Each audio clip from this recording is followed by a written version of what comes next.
Me thelpsore për shoqërinë është a duam që ky fëmijë të me plagën apo ta shëroj këtë plagë. Ose ti përsërisim këto plagë.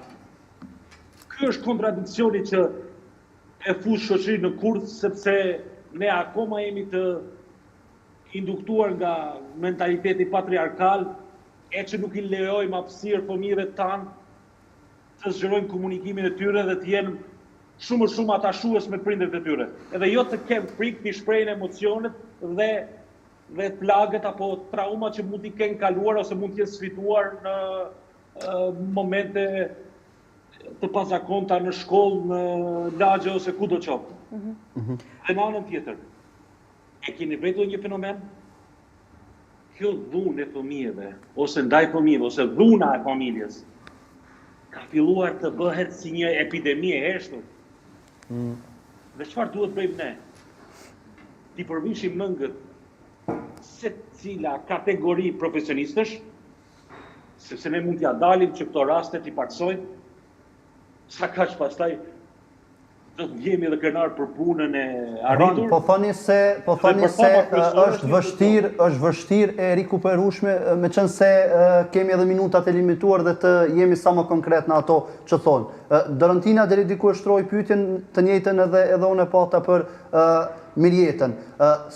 Cilat janë pasojat afatgjate që mund të ketë një fëmijë dhe a janë të rikuperueshme apo jeton me to?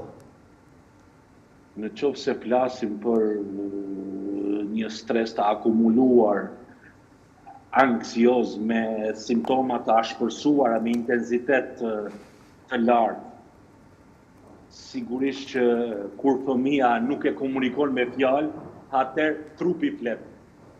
Sjelljet e tij flasin. Që do të thotë se duhet të kombinohen një sër strategjish terapeutike. Si mund ta identifikojmë një fëmijë I cili nuk tregon se është I dhunuar nga prindrit ose nga pjesëtar të familjes, megjithatë ose për shkak të frikës ose për shkak që në këtë rast fëmia dhe nuk flet, si mund ta identifikon një person, një fëmijë të tillë, I cili me pak fjalë është I abuzuar? Janë një sër metodash aplikative që realizojnë vlerësimin e detajuar psikologjik.